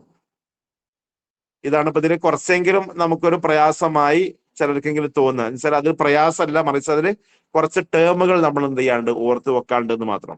അതൊക്കെ മനസ്സിലാക്കി പഠിക്കുകയാണെങ്കിൽ നമുക്ക് സിമ്പിളായി പഠിക്കാവുന്നതേ ഉള്ളൂ. അപ്പൊ ടോട്ടലി ഇത്രയും ഭാഗങ്ങളാണ് എൽമുൽ അറൂദ് എന്ന് പറയുന്ന ഭാഗത്ത് നമുക്ക് ആകെ പഠിക്കാനുള്ളത്. നമ്മളിപ്പോ കുറഞ്ഞൊരു സമയം കൊണ്ടാണ് ഈ ഭാഗങ്ങൾ പറഞ്ഞിട്ടുള്ളത്. നമുക്ക് കുറച്ച് സമയം നമ്മളൊന്ന് എടുത്ത് പഠിക്കുകയാണെങ്കിൽ ഈ അറൂദ് എന്ന് പറയുന്ന വിഷയം മൊത്തത്തിൽ നമുക്ക് പഠിക്കാവുന്നതാണ്. നമുക്കൊരു കവിത കവിതയുടെ രൂപം എങ്ങനെയാണ് എന്നുള്ളതും അതേപോലെ തന്നെ കവിതയുമായി ബന്ധപ്പെട്ട ഒരു വൈജ്ഞാനിക ശാഖ കൃത്യമായി നമുക്ക് പഠിക്കാൻ സാധിക്കും എന്നുള്ളത് മാത്രമല്ല, ഇപ്പോ ഇതിന്റെ പ്രാധാന്യത്തെ കുറിച്ച് പറയുന്നിടത്ത് പണ്ഡിതന്മാർ പോലും എണ്ണിയിട്ടുള്ളത് മിനൽ ആലാത്ത് അൽ ഉലൂമി ശർഇയ്യ എന്നതിലാണ് ഇതിനെ എണ്ണിയിട്ടുള്ളത്. എന്നുവെച്ചാൽ ശർഇയ്യായ അറിവ് നേടുന്നതിനുള്ള ഉപകരണങ്ങളിൽപ്പെട്ട ഒരു ഉപകരണമാണ് ഈ അറൂദ് എന്ന വൈജ്ഞാനിക ശാഖ എന്നാണ് എണ്ണിയിട്ടുള്ളത്. അതെന്തുകൊണ്ട്? നമുക്കറിയാം, ഭാഷ പഠിക്കുന്നതിൽ കവിതകൾക്ക് വളരെ വലിയ പ്രാധാന്യമുണ്ട് അല്ലെ? അപ്പൊ അതുകൊണ്ടാണ് നമ്മളിപ്പോ ചെറിയ ക്ലാസ്സുകളിലൊക്കെ കൂടുതലായിട്ട് ഈ പുട്ടിന് തേങ്ങ ഇടുന്ന പോലെ അല്ലെ, ഇടക്കിടക്ക് കവിതകളായിരിക്കും. അത് എന്തുകൊണ്ടാണ്? പൊതുവെ കവിതകൾ എന്ന് പറയുന്നത് കുട്ടികൾ ഇഷ്ടപ്പെടും. അപ്പൊ കവിതയിലൂടെ എന്ത് ചെയ്യുക? കുട്ടികൾക്ക് കൂടുതലായിട്ട് പദങ്ങളെ പരിചയപ്പെടുത്തുക. അങ്ങനെ ഈ ഭാഷയിലെ ഒരുപാട് പദങ്ങൾ അവർക്ക് ഓർത്തു വെക്കാൻ പറ്റും. അപ്പൊ ഈ ഭാഷയെ ഒന്നുകൂടി കൈകാര്യം ചെയ്യാൻ സാധിക്കും. അതുപോലെ തന്നെ ഈ കവിത പഠിച്ചു കഴിഞ്ഞാൽ ഒരുപാട് പദങ്ങൾ നമുക്ക് പരിചയപ്പെടാനും ആ പദങ്ങൾ എങ്ങനെയാണ് ഏത് സന്ദർഭത്തിലാണ് ഉപയോഗിച്ചിട്ടുള്ളത് മനസ്സിലാക്കി കഴിഞ്ഞാൽ സ്വാഭാവികമായിട്ടും ഖുർആനും ഹദീസും ഒക്കെ പഠിക്കുന്നിടത്തും ഈ പദങ്ങൾ നമുക്ക് എന്ത് ചെയ്യും? ഉപകാരപ്പെടും. അപ്പൊ ആ അർത്ഥത്തിലാണ് ഈ ഒരു ഇൽമുൽ അറൂദ് അത് മിനൽ ആലാത്ത് അൽ ഉലൂം അശ്ശറഇയ്യ എന്ന രൂപത്തിൽ പണ്ഡിതന്മാർ എണ്ണിയിട്ടുള്ളത്. അപ്പൊ ആ അർത്ഥത്തിലൊക്കെ നമുക്ക് ഈ ഒരു ഇൽമുൽ അറൂദ് എന്ന് പറയുന്നത് നമുക്ക് എന്ത് ചെയ്യാണ്? സഹായകമാണ്. അപ്പൊ നിങ്ങൾ കൂടുതലായിട്ട് പഠിക്കാൻ ശ്രമിക്കുക എന്നാണ് ഓർമ്മപ്പെടുത്താനുള്ളത്. ഇനി നമുക്ക് ഏതാനും ചില ചോദ്യങ്ങൾ ഈ ഭാഗത്ത് നിന്ന് വന്നത് കൂടെ നോക്കാം. വ്യത്യസ്ത കോമ്പറ്റേറ്റീവ് എക്സാമുകൾക്ക് വന്ന ഏതാനും ചില ചോദ്യങ്ങൾ. ഒന്നാമത്തെ ചോദ്യം ഒരു സിമ്പിളായൊരു ചോദ്യമാണ്. കഴിയുന്നതും എല്ലാവരും ആൻസർ ചെയ്യാൻ ശ്രമിക്കുക. മാ ഹുവൽ ബൈത്തുല്ലദി ലാ യുംകിനു ദുഖൂലഹു അവി സക്കൻ ഫീഹി? ബൈത്തുൽ ആലിം, ബൈത്തുൽ ജാഹിൽ, ബൈത്തുൽ ശിഅർ, ബൈത്തുൽ ളാലിം. എല്ലാവരും ആൻസർ ചെയ്യണേ. തെറ്റിയാലൊന്നും കുഴപ്പമില്ല, നിങ്ങൾ ധൈര്യമായിട്ട് ആൻസർ ചെയ്യാം. ഓക്കെ. അപ്പൊ ഇവിടെ ആലോചിച്ചാൽ തന്നെ നമുക്ക് ഇതിന്റെ ആൻസർ കിട്ടും. കാരണം എന്താ വെച്ചാൽ ഇവിടെ ചോദിച്ചത് എന്താണ്? മാ ഹുവൽ ബൈത്തുല്ലദി ലാ യുംകിനു ദുഖൂലഹു അവി സക്കൻ ഫീഹി എന്നാണ്. എന്ന് വെച്ചാൽ മാ ഹുവ അൽ ബൈത്ത്, ഏതാണ് ബൈത്ത് എന്നുവെച്ചാൽ അവിടെ ഏതാണ് വീട് എന്നുള്ള അർത്ഥത്തിലാണ് അവിടെ ആ ചോദ്യം. അല്ലദി എങ്ങനെയുള്ള വീട്? ലാ യുംകിനു സാധിക്കുകയില്ല, ദുഖൂലഹു അവിടെ പ്രവേശിക്കുവാൻ സാധിക്കുകയില്ല, അവിസക്കൻ ഫീഹി അതല്ലെങ്കിൽ അവിടെ താമസിക്കാൻ സാധിക്കുകയില്ല. അങ്ങനെയുള്ള ബൈത്ത് ഏതാണെന്നാണ് ചോദിച്ചിട്ടുള്ളത്. ബൈത്തുൽ ആലിം, ബൈത്തുൽ ജാഹിൽ, ബൈത്തുൽ ശിഅർ, ബൈത്തുൽ ളാലിം. ഇങ്ങനെ 4 ഓപ്ഷൻ ആണുള്ളത് അല്ലെ. അപ്പോ ബൈത്തുൽ ആലിം എന്ന് പറഞ്ഞാൽ ആലിമിന്റെ വീട്, ജാഹിൽ എന്ന് പറഞ്ഞാൽ ജാഹിലിന്റെ വീട്. പിന്നെ ബൈത്തു ഷിഅർ എന്ന് പറഞ്ഞാലോ അതൊരു കവിതയുടെ ബൈത്ത് എന്ന് വെച്ചാൽ അവിടെ എന്താണ് ഒരു വരി എന്നുള്ള അർത്ഥമാണ് അവിടെ. പിന്നെ ബൈത്തുൽ ളാലിം ഒരു അക്രമിയുടെ വീട്. അപ്പൊ ഇതില് ഈ ആദ്യത്തെ രണ്ടെണ്ണവും അതേപോലെ അവസാനത്തെ ഒന്നും അതിലൊക്കെ എന്ത് ചെയ്യാൻ പറ്റും, ഈ പറഞ്ഞ ദുഖൂലിനും അതേപോലെ തന്നെ സക്കലിനൊക്കെ പറ്റും. എന്നാൽ ബൈത്ത് ഷിഅർ എന്നുള്ളത് അതിന് പറ്റുകയില്ല. ഇതൊരു എന്താണ് പറയാ ഒരു കുസൃതി ചോദ്യം എന്ന് വേണമെങ്കിൽ നമുക്ക് പറയാം. ഏതായാലും ബൈത്ത് ഷിഅർ എന്നാണ് ഇപ്പൊ ഇവിടെ ആൻസർ ആയി വരുന്നത്. അടുത്തൊരു ചോദ്യം, അൽ ബഹറുല്ലദി യുസമ്മ ബിഹിമാർ അശ്വാറാണ്. ഇത് ഫോക്കസിന്റെ മുമ്പ് കേട്ടറ്റിന്റെ കോഴ്സിലുള്ള ആളുകൾക്ക് അതേപോലെ തന്നെ ഇപ്പൊ തൊട്ടു മുമ്പുള്ള ഷുവർ ഷൂട്ടിന്റെ സെഷനിലൊക്കെ പങ്കെടുത്ത ആളുകൾക്ക് അറിയുന്ന ക്വസ്റ്റ്യൻ ആയിരിക്കും. എന്നാൽ പുതുതായി ഈ ഒരു വെബിനാറിൽ മാത്രം പങ്കെടുത്തുകൊണ്ടിരിക്കുന്ന ആളുകളെ ഉദ്ദേശിച്ചു കൊണ്ടുകൂടിയാണ് നമ്മൾ ഇത്തരം ക്വസ്റ്റ്യൻസ് ഒക്കെ ഡിസ്കസ് ചെയ്യുന്നത്. അപ്പൊ അല്ലാത്ത ആളുകൾ ഓൾറെഡി ക്വസ്റ്റ്യൻ കണ്ട ആളുകൾ എന്ത് ചെയ്യുക, ഒരു റിവിഷനായി കണ്ടാൽ മതി. ഓക്കെ, ആൻസറുകൾ വരുന്നുണ്ട്. അപ്പൊ ഇവിടെ ചോദിച്ചിട്ടുള്ള എന്താണെന്ന് വെച്ചാൽ മുമ്പ് കേട്ടിട്ട് ചോദിച്ച ഒരു ചോദ്യമാണ്. എന്ന് വെച്ചാൽ അൽ ബഹറുല്ലദി യുസമ്മ ബിഹിമാർ അശ്വാറാ എന്ന് വെച്ചാൽ ഹിമാറു ഷ്വാറാ എന്ന പേരിൽ അറിയപ്പെട്ടിട്ടുള്ള ബഹർ ഏതാണ് എന്നാണ് ചോദിച്ചിട്ടുള്ളത്. ഹിമാറു ഷ്വാറാ. ഹിമാർ എന്ന് പറഞ്ഞാൽ നമുക്കറിയാം കഴുതയാണ് അല്ലെ. അപ്പോ കഴുത എന്ന് പറയുന്നത് പഴയ കാലത്തെ മാത്രമല്ല ഇപ്പോഴും ചില സ്ഥലങ്ങളിലൊക്കെ എന്ത് ചെയ്യുന്നുണ്ട്, അതിനെ ഒരു വാഹനമായി ഉപയോഗിക്കുന്നുണ്ട് അല്ലെ. അപ്പോ ഈ പിന്നെ ഷ്വാറാക്കളുടെ വാഹനം എന്ന അർത്ഥത്തിൽ, അതാണ് ഷ്വാറാക്കളുടെ കഴുത എന്ന് പറഞ്ഞാൽ ഷ്വാറാക്കളുടെ വാഹനം എന്ന പേരിൽ അറിയപ്പെട്ടിട്ടുള്ള ഒരു ബഹറുണ്ട്. അത് ഏതാണെന്നാണ് ഇപ്പൊ ഇവിടെ എന്ത് ചെയ്തിട്ടുള്ളത്, ചോദിച്ചിട്ടുള്ളത്. ഓക്കെ, എല്ലാവരും ആൻസർ ചെയ്തതുപോലെ ഓപ്ഷൻ ഡി ആണ്. ഓപ്ഷൻ ഡി എന്ന് വെച്ചാൽ റജ്ജസ് എന്ന ബഹറാണ്. റജ്ജസ് എന്ന ബഹറാണ് ഹിമാറു ഷ്വാറാ എന്ന പേരിൽ അറിയപ്പെട്ടിട്ടുള്ളത്. അപ്പൊ എന്തുകൊണ്ട് ആ പേര് വന്നെന്ന് ചോദിച്ചാൽ, ഈ റജ്ജസ് എന്ന ബഹർ പൊതുവെ പറയപ്പെടുന്നത് അതിന്റെ പിന്നെ വസനുകൾ മറ്റു ബഹറുകളെ അപേക്ഷിച്ച് കുറച്ചുകൂടെ സിമ്പിളായ രൂപത്തിലാണ് ഉള്ളത് എന്നുള്ളത് കൊണ്ട് തന്നെ ആദ്യകാല കവികളെല്ലാം അവരുടെ വ്യത്യസ്ത വർണ്ണുകൾക്ക് വേണ്ടിയിട്ട് കവിത രചിക്കാനായിട്ട് ഈ ഒരു ബഹർ ഉപയോഗിച്ചിട്ടുണ്ട്. എല്ലാ കവികളും ഏകദേശം ഉപയോഗിച്ച ഒരു ബഹറാണ്. എന്ന് വെച്ചാൽ എല്ലാവർക്കും കയറാവുന്ന ഒരു വാഹനം എന്ന അർത്ഥത്തിൽ ഈ ഒരു ബഹറിന് പേര് വരാനുള്ള കാരണം അതാണ് എന്നാണ് പറയപ്പെടുന്നത്. അപ്പോ റജ്ജസ് എന്ന ബഹറാണ് ഈ ഒരു ഹിമാറു ഷ്വാറാ എന്ന പേരിൽ അറിയപ്പെട്ടിട്ടുള്ള ബഹർ എന്നുള്ളത് ഓർത്തു വെക്കും. നെക്സ്റ്റ് വൺ, അഖ്ദമു ഔസാൻ ഷിഅരിൽ അറബി. അഖ്ദമു ഔസാൻ ഷിഅരിൽ അറബി. ഒന്ന് പെട്ടെന്ന് ആൻസർ ചെയ്യുക, നമുക്ക് കൂടുതലായിട്ട് ചോദ്യങ്ങൾ ഡിസ്കസ് ചെയ്ത് പോവാം. ഓക്കെ, എന്നുവെച്ചാൽ അഖദം എന്നുവെച്ചാൽ ഏറ്റവും പഴയ. അപ്പം ഏറ്റവും പൗരാണികമായ കവിത വസൻ ഏത് എന്നാണ് ഇപ്പോൾ ഇവിടെ ചോദിച്ചിട്ടുള്ളത്. ഇവിടെ വസൻ എന്നതുകൊണ്ട് ഇവിടെ ഉദ്ദേശിച്ചിട്ടുള്ളത് എന്താ വെച്ചാൽ ഏറ്റവും പൗരാണികമായ ബഹർ ഏത് എന്ന അർത്ഥത്തിലാണ്. ഏറ്റവും പൗരാണികമായ ബഹർ ഏത്? ബസീത്ത്, തൊവീല്, റജ്ജസ്, കാമില്. അതെ, ഓപ്ഷൻ സി തന്നെയാണ്, ബഹറുർ റജ്ജസ്. ബഹറുർ റജ്ജസ് ആണ് ഏറ്റവും പൗരാണികമായ ബഹർ എന്ന് പറയപ്പെടുന്നത്. ഇത് ഒരുപാട് തവണ വ്യത്യസ്ത എക്സാമുകൾക്ക് ചോദിച്ചതായിട്ട് കണ്ടിട്ടുണ്ട് ഈ ഒരു ചോദ്യം. അപ്പൊ റജ്ജസ് എന്ന ബഹറാണ് ഏറ്റവും പൗരാണികമായിട്ടുള്ളത്. അപ്പൊ നമ്മൾ സാധാരണ ജാഹിലി ലിറ്ററേച്ചർ പഠിക്കുന്ന സമയത്ത് നമ്മൾ പഠിക്കുന്നുണ്ട് അല്ലെ, ആദ്യമായിട്ട് കവിത പാടിയിട്ടുള്ളത് ആരാണ് എന്ന് നമ്മൾ പഠിച്ചിട്ടുണ്ടാവും. അവ്വലു മൻ ഖാല ശിഅർ ബൈനൽ അറബ്. അറബികൾക്കിടയിൽ ആദ്യമായിട്ട് കവിത പാടിയത് ആരാണ്? അറിയുന്ന ആളുകൾ ഒന്ന് ടൈപ്പ് ചെയ്ത് വിടും. അവ്വലു മൻ ഖാല ശിഅർ ബൈനൽ അറബ്. അവ്വലു മൻ ഖാല ശിഅർ ബൈനൽ അറബ്. അറബികൾക്കിടയിൽ ആദ്യമായി കവിത പാടിയത് ആരാണ്? അല്ലെങ്കിൽ ആദ്യമായിട്ട് കവിത പറഞ്ഞ ആൾ ആരാണ്? അതെ, മുല്ലർ ഇബ്നു നിസാർ എന്ന് പറയുന്ന ആളാണ്. മുല്ലർ ഇബ്നു നിസാർ. അപ്പോ ഇദ്ദേഹമാണ് ആദ്യമായി കവിത പാടിയത് എന്നാണ് പറയപ്പെടുന്നത്. അപ്പൊ ആ കവിത പോലും ഇതേപോലെ ഈ ഒരു റജ്ജസ് എന്ന ബഹറിലാണ് എന്നാണ് പറയപ്പെടുന്നത്. എന്ന് വെച്ചാൽ മുസ്തഫ്ഇലുൻ മുസ്തഫ്ഇലുൻ. റജ്സിൽ നമ്മൾ പറഞ്ഞു അതിന്റെ ഏകദേശം 2/3 ഭാഗം കളയപ്പെട്ട രൂപത്തിൽ ചിലപ്പോൾ എന്ത് ചെയ്യും, കവികൾ കവിത രചിക്കും. അപ്പൊ അങ്ങനെ കളയപ്പെട്ട രൂപത്തിലായിട്ട് കവിത രചിച്ച രൂപമാണ് ഈ ഒരു ആദ്യത്തെ കവിത എന്നാണ് പറയപ്പെടുന്നത്. Okay, next one. ഇൽമുൻ യുഅറഫു ബിഹി സ്വഹീഹു ഔസാനി ശിഅരി വ ഫാസിദിഹ. ഓക്കെ, ഇൽമുൽ അജ്നാസ്, ഇൽമുൽ അറൂദ്, ഇൽമുൽ മീസാൻ, ഇൽമുൽ ബുഹൂർ. അപ്പൊ ഇവിടെ നമ്മൾ അറൂദാണ് ഡിസ്കസ് ചെയ്യുന്നത് എന്നുള്ളത് കൊണ്ട് ഏതായാലും സംശയമല്ല, ഇൽമുൽ അറൂദാണ്.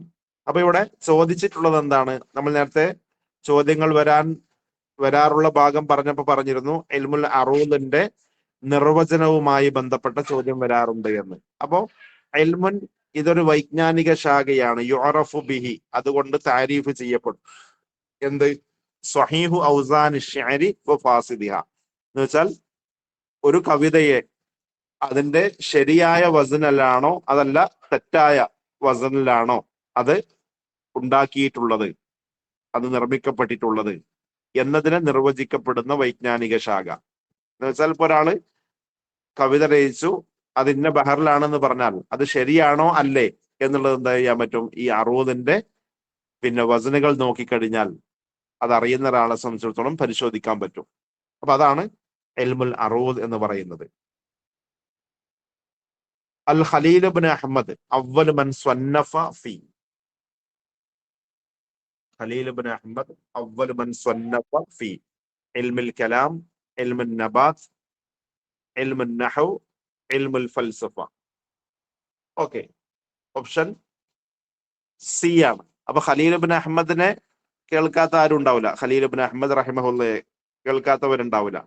അപ്പോ ഇൽമുൽ അറൂദുമായി ബന്ധപ്പെട്ടാണ് എല്ലാവരും കേട്ടിട്ടുണ്ടാവുക.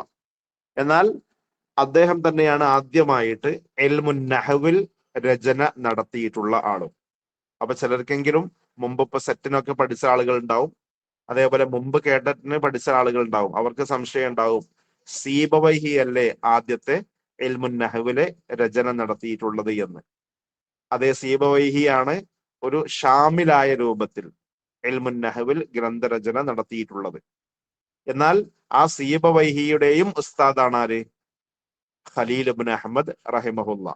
അപ്പൊ അതുകൊണ്ട് തന്നെ ഇദ്ദേഹമാണ് ആദ്യമായിട്ട് ഇൽമുൽ നഹ്വിൽ ഗ്രന്ഥരചന നടത്തിയിട്ടുള്ളത്.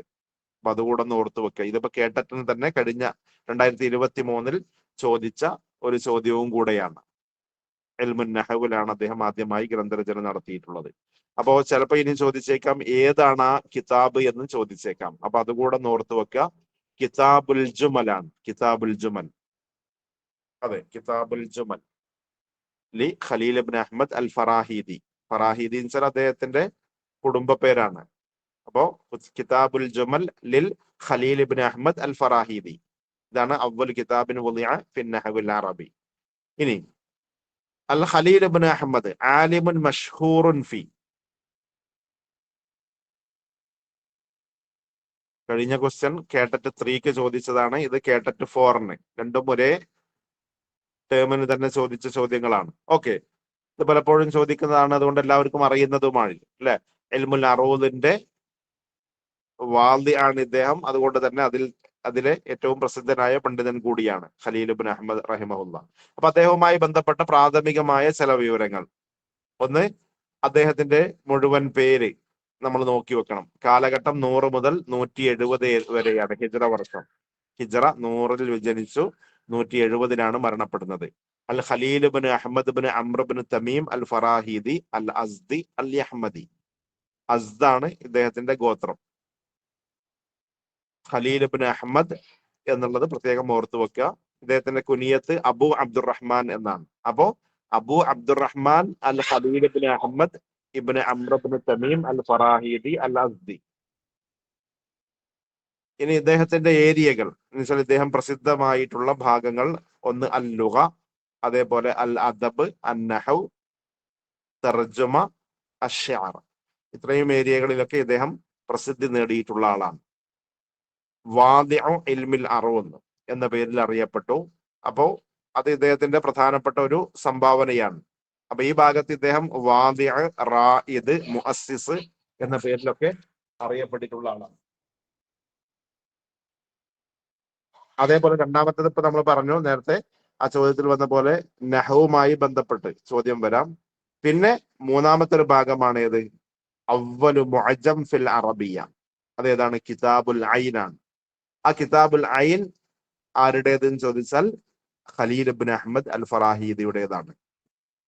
അപ്പൊ അത് അദ്ദേഹമാണ് അതിന്റെ നിർമ്മാണം ആരംഭിച്ചിട്ടുള്ളത്. പക്ഷെ അത് പൂർത്തിയാവുന്നതിന് മുമ്പ് അദ്ദേഹം മരണപ്പെട്ടു. അദ്ദേഹത്തിന്റെ ശിഷ്യനായിട്ടുള്ള അൽ ലൈത്ത് ഇബ്നുൽ മുളഫർ അൽ കിനാനി അദ്ദേഹമാണ് അത് പൂർത്തിയാക്കിയിട്ടുള്ളതും അതിനെ ക്രമീകരിച്ചിട്ടുള്ളതൊക്കെ. കിതാബുൽ ജുമൽ നമ്മൾ നേരത്തെ പറഞ്ഞു. അവലെ അവലു കിതാബിൻ വുളിഅ ഫിൻ നഹ്വിൽ അറബി. ഇതാണ് ഇദ്ദേഹവുമായി ബന്ധപ്പെട്ട് പ്രധാനമായും നമ്മൾ ഓർത്തു വെക്കേണ്ട ചില കാര്യങ്ങൾ. അപ്പൊ അങ്ങനെയാണെങ്കിൽ ഇതൊന്ന് ആൻസർ ചെയ്തേക്കൂ. വാദിഉ ഇൽമിൽ അറൂദ്. വാദിഉ ഇൽമിൽ അറൂദ്. ഇൽമുൽ അറൂദിന്റെ വാദിഉ. ഓക്കെ, നമ്മൾ പറഞ്ഞു അദ്ദേഹത്തിന്റെ യഥാർത്ഥ പേരും അതേപോലെ തന്നെ കുനിയത്തൊക്കെ നമ്മൾ പറഞ്ഞു. അപ്പൊ നമ്മൾ എന്ത് ചെയ്യാന്ന് വെച്ചാൽ ഒരു അദീബിനെ കുറിച്ച് പഠിക്കുന്ന സമയത്ത് ഇങ്ങനെ തന്നെ എന്ത് ചെയ്യുക, ഒരൊറ്റ വാചകത്തിൽ ചേർത്ത് പഠിക്കുക. അബു അബ്ദുറഹ്മാൻ അൽ ഖലീൽ ഇബ്നു അഹ്മദ് ഇബ്നു അംർ ഇബ്നു തമീം എന്ന് വെച്ചാൽ ഓപ്ഷൻ ബി. ഒരുപാട് ആളുകൾ ആൻസർ ചെയ്തത് കറക്റ്റ് ആണ്. അബു അബ്ദുറഹ്മാൻ അൽ ഖലീൽ ഇബ്നു അഹ്മദ് ഇബ്നു അംർ ഇബ്നു തമീം അദ്ദേഹമാണ് വാദിഉ ഇൽമുൽ അറൂദ് എന്ന പേരിൽ അറിയപ്പെട്ടിട്ടുള്ളത്. Next one. ഇതൊക്കെ നേരത്തെ വന്ന ആ ചോദ്യം തന്നെ വേറെ രൂപത്തിൽ ചോദിച്ചു എന്നേ ഉള്ളൂ. എന്ന് വെച്ചാൽ അഖദമു ബുഹൂരി ഷിഅറിൽ അറബി ദുഹൂറൻ എന്ന് വെച്ചാൽ അഖദമു ഔസാൻ ഷിഅറിൽ അറബി എന്ന് പറഞ്ഞ് നേരത്തെ വന്ന ആ ചോദ്യം തന്നെ വേറെ രൂപത്തിൽ മറ്റൊരു എക്സാമിന് ചോദിച്ചതാണിത്. ഓക്കെ, റജസ് ആണ്. ഇനി ഇഖ്തരി ഷാദ്, ഓട് വൺ ആയിട്ടുള്ളത് ഏതാണ് എന്നാണ് ചോദ്യം. ഓട് വൺ ആയിട്ടുള്ളത് താഴെ കൊടുത്തതിൽ ഏതാണ്? മദീദ്, തൊവീല്, ഖബീർ, ബസീത്ത്. ഓക്കെ, അപ്പൊ ഇവിടെ ബഹറുകളുമായി ബന്ധപ്പെട്ട ചോദ്യമാണിത് അല്ലെ. 3 ബഹറുകളുടെ പേരാണ്. ഏതൊക്കെ? മദീദ്, തൊവീല്, ബസീത്ത് അല്ലെ. എന്നാൽ ഖബീർ എന്ന് പറയുന്നത് ആ ഗണത്തിൽ വരുന്നതല്ല. Next one. അദദുൽ ബുഹൂർ അശ്ശഅരിയ ഇൻദൽ ഖലീൽ ഇബ്നു അഹ്മദ്.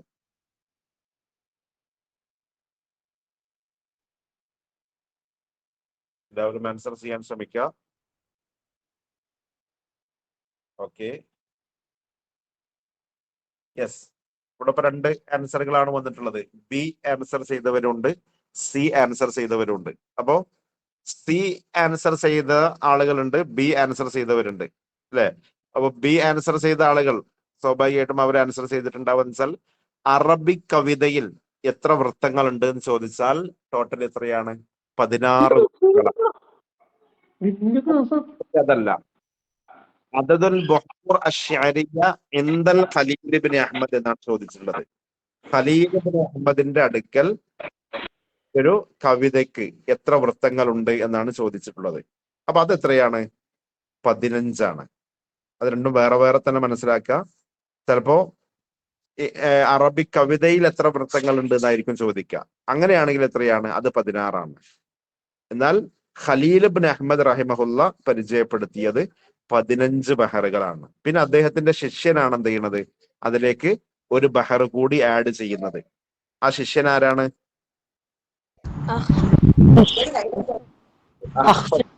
അതെ, എന്ന അദ്ദേഹത്തിന്റെ ശിഷ്യനാണ് എന്ത് ചെയ്യുന്നത്? അതിലേക്ക് ഒന്നുകൂടെ ആഡ് ചെയ്യുന്നത്, അഖ്ഫശ്. അപ്പൊ അതുകൊണ്ട് തന്നെ അത് ആരാണ് ആഡ് ചെയ്തത് എന്ന് ചോദിക്കാറുണ്ട്. അതുപോലെ തന്നെ അഖ്ഫശ് ആഡ് ചെയ്ത ആ ബഹർ ഏതാണ് എന്നൊക്കെ ചോദിക്കാറുണ്ട്. ഓക്കെ, കാരണം അതിലേക്ക് പുതുതായി ആഡ് ചെയ്യപ്പെട്ട ബഹർ എന്ന അർത്ഥത്തിൽ. പിന്നെ ആ ബഹറിനാവട്ടെ വ്യത്യസ്ത നാമങ്ങളുമുണ്ട്. ഓക്കെ, അതെ, മുത്തദാറക് എന്ന് പറയുന്ന ബഹറാണ് പുതുതായിട്ട് ഇതിലേക്ക് എന്ത് ചെയ്തത്? അഖ്ഫശ് ആഡ് ചെയ്തത്. അപ്പൊ അങ്ങനെ ടോട്ടൽ എന്തായി? 16 ബഹറുകളായി മാറി. അപ്പൊ ഇവിടെ ചോദിച്ചത് എന്താണ്? ഖലീൽ ഇബ്നു അഹ്മദിന്റെ അടുക്കൽ ബഹറുകളുടെ എണ്ണം എത്രയാണ് എന്നാണ് ചോദിച്ചിട്ടുള്ളത്. അപ്പൊ അത് എത്രയാണ്? 15. അപ്പൊ ഇത്തരത്തിൽ നമ്മളിപ്പോ ഈ 15 അല്ലെങ്കിൽ 16 ബഹറുകളും നമ്മളൊന്ന് എന്ത് ചെയ്യണം? അതിന്റെ പേരുകൾ ഒന്ന് ഓർത്തു വെക്കണം. അപ്പൊ ഇവിടെ ഈ ചോദ്യം വന്നതുപോലെയൊക്കെ ചോദിച്ചേക്കാം. അപ്പൊ അതിന് സിമ്പിൾ ആയിട്ട് ഇപ്പൊ ഏതെന്ന് ചോദിച്ചാൽ നമുക്കറിയാവുന്ന പേരുകളൊക്കെ നമ്മൾ പറയും അല്ലെ. ഇപ്പൊ ബസീത്ത്, മദീദ്, തൊവീല്, അതേപോലെ സെരിയ, റജ്സ്, കാമില്, വാഫിർ, ഖഫീഫ്, ഇങ്ങനെ നമുക്കറിയാവുന്ന ബഹറുകളുടെ ഒക്കെ പേര് നമ്മളിങ്ങനെ ഓരോന്നോരോന്ന് എടുത്ത് പറയും. അപ്പൊ അതിന് ഒന്നുകൂടെ നമുക്ക് സഹായകമാവുന്ന രൂപത്തിൽ അതും നമുക്ക് ഓർത്തു വെക്കാൻ വേണ്ടിയിട്ട് പണ്ഡിതന്മാരെന്ത് ചെയ്തു, രണ്ട് വരി കവിതയിൽ എന്ത് ചെയ്തു, ഈ 15 ബഹറുകളുടെയും പേര് ഉൾക്കൊള്ളിച്ചു. എന്നുവെച്ചാൽ ഖലീൽ ഇബ്നു അഹ്മദ് റഹിമഹുല്ല പരിചയപ്പെടുത്തിയ 15 ബഹർ.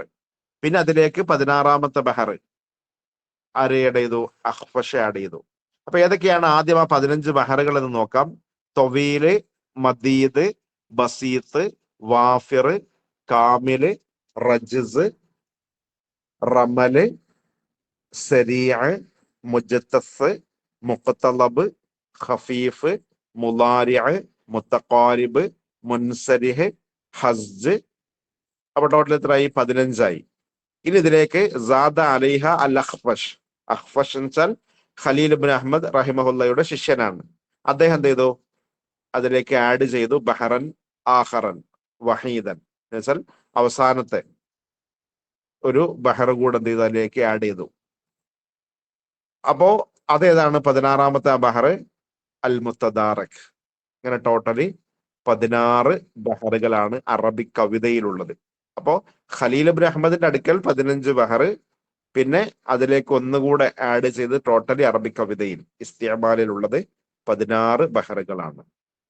അപ്പൊ ഒന്നുകൂടെ നോക്കുക. തൊവീല്, മദീദ്, ബസീത്ത്, വാഫിർ, കാമില്, റജ്സ്, റമല്, സരീഅ്, മുജ്തസ്, മുഖ്തലബ്, ഖഫീഫ്, മുലാരിഅ്, മുത്തഖാരിബ്, മുൻസരിഹ്, ഹസ്ജ്, മുത്തദാറക്. ഓക്കെ. അപ്പൊ ഇത് എന്താന്ന് ചിലരെങ്കിലും ചിന്തിക്കുന്നുണ്ടാവും. എന്ന് വെച്ചാൽ കവിത എന്ന് പറയുന്നത് നമുക്കറിയാം, അത് ഓരോന്നിനും ഓരോരോ ട്യൂണുകളാണ് ഉണ്ടാവുക അല്ലെ. അതിനാണ് നമ്മൾ സാധാരണ വൃത്തങ്ങൾ എന്ന് പറയുന്നത്. അപ്പോ ആ ഓരോരോ വൃത്തങ്ങളുടെയും പേരുകളാണ് ഇപ്പൊ ഈ പറഞ്ഞിട്ടുള്ളത്. തൊവീൽ എന്ന് പറയുന്നത് ഒരു വൃത്തമാണ്. അപ്പോ ആ തൊവീൽ എന്ന ബഹറിൽ രചിക്കപ്പെട്ട കവിതകളെല്ലാം അതിന്റെ അതേ ആ വസനിന്റെ അതേ രൂപത്തിലായിരിക്കും ഉണ്ടാവുക. പിന്നെ ബസീത്ത് എന്ന ബഹറാവുമ്പോ ആ ബസീത്ത് എന്ന ബഹറിൽ രചിക്കപ്പെട്ടിട്ടുള്ളതൊക്കെ ഒരേ രൂപത്തിലായിരിക്കും ഉണ്ടാവുക. എന്ന് വെച്ചാൽ ആ കവിത വാർത്തെടുക്കുന്ന അച്ച് എന്ന് വേണമെങ്കിൽ നമുക്ക് അതിനെ കുറിച്ച് പറയാം. ഒരു ബഹർ എന്ന് പറഞ്ഞാൽ, അല്ലെങ്കിൽ ഒരു വൃത്തം എന്ന് പറയുമ്പം ആ വൃത്തത്തിൽ രചിക്കപ്പെടുന്നതൊക്കെ ഒരേ രൂപത്തിലായിരിക്കും ഉണ്ടാവാം. അപ്പൊ ഇനി 16 ബഹറുകളുടെയും പേരുകൾ നമ്മൾ നേരത്തെ പറഞ്ഞു. 2 വരി കവിത പഠിച്ചാൽ നമുക്ക് ഇതിന് 15 ബഹറുകളുടെ പേരുകൾ ഇതിൽ വന്നിട്ടുണ്ട്. 15 ബഹറുകളുടെ പേര്. പിന്നെ അതിലേക്ക് എന്ത് ചെയ്താൽ മതി? ആ മുത്തദാറക് എന്ന് പറയുന്ന അഖ്ഫഷ് ആഡ് ചെയ്ത ബഹർ കൂടെ നമ്മൾ ആഡ് ചെയ്ത് പഠിച്ചാൽ മാത്രം മതി. ഓക്കെ. അപ്പൊ ഇത് നമുക്ക് ഓർത്തു വെക്കാൻ എന്താ ചെയ്യുക? ഒരു ഈണത്തിൽ നമുക്ക് പാടി നോക്കാം. എന്ന് വെച്ചാൽ ഇപ്പൊ തൊവീൽ എന്ന ബഹറിന്റെ ഈണത്തിലാണ് ഇത് പാടാൻ കഴിയുക. അതേ രൂപത്തിലാണിത് എന്ത് ചെയ്തിട്ടുള്ളത്? ക്രമീകരിച്ചിട്ടുള്ളത്. അപ്പൊ തൊവീൽ എന്ന ബഹറിന്റെ വസൻ എന്ന് പറയുന്നത് നമ്മൾ നേരത്തെ പറഞ്ഞിരുന്നു, ഫഊലുൻ മഫാഈലുൻ എന്നാണ്.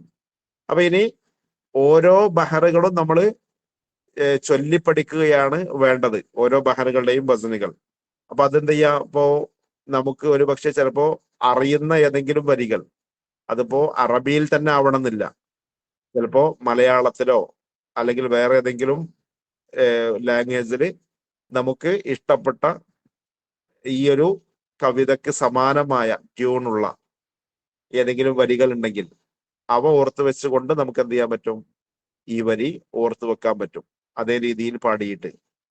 ഈ തൊവീൽ എന്ന ബഹറിനെ കുറിച്ച് പറയുമ്പോൾ നമുക്കൊക്കെ പരിചയമുള്ളൊരു മലയാളത്തിലുള്ള വരിയുണ്ട് അല്ലെ? ഏത്? മണി ദീപമേ മക്കി എന്ന് പറയുന്ന കവിത അല്ലെങ്കിൽ ആ ഗാനം. അപ്പോ അതേ രൂപത്തിൽ നമുക്ക് തൊവീൽ എന്ന ബഹർ പാടാൻ പറ്റും. എന്ന് വെച്ചാൽ മണി ദീപമേ മക്കി മദീന നിലാവേ മഖബൂൽ യാസീൻ മുഹമ്മദ് റസൂലേ തൊവീലുൻ ലഹു ദൂനൽ ബുഹൂരി ഫളായിലു ഫഊലുൻ മഫാഈലുൻ ഫഊലുൻ മഫാഈലു طويل مديد والبسيط ووافر وكاميل أهزاج الأراجيز أرملا سريع سراح والخفيف مضارع ومقتلب المجتث قرب لتكمل. അപ്പോ ഇത് തൊവീൽ എന്ന ബഹറിന്റെ ട്യൂണിലാണ് ഈ രണ്ട് വരിയും നമുക്ക് പാടാൻ പറ്റുക. അപ്പൊ ഞാൻ പറഞ്ഞു, ഇത് ഒരേ അച്ചിൽ, ഈ തൊവീൽ എന്ന അച്ചിൽ വാർക്കപ്പെടുന്ന ഏതൊരു കവിതയുണ്ടോ അതൊക്കെ നമുക്ക് എന്ത് ചെയ്യാൻ പറ്റും, അപ്പൊ ഇതിനോട് സമാനമായിട്ട് തന്നെ നമുക്ക് പാടിപ്പിടിക്കാൻ പറ്റും.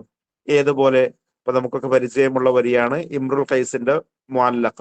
അത് തൊവീൽ എന്ന ബഹറാണെന്ന് പറയുമ്പോ അത് ഇതേപോലെ പാടാൻ പറ്റും. അപ്പൊ കൈഫ നബ്കി മിൻ ദിക്റ ഹബീബിൻ വമൻസിലി ബിസിഖത്തിൽ ലിവാ ബൈന ദഖൂലി ഫഹൗമലി.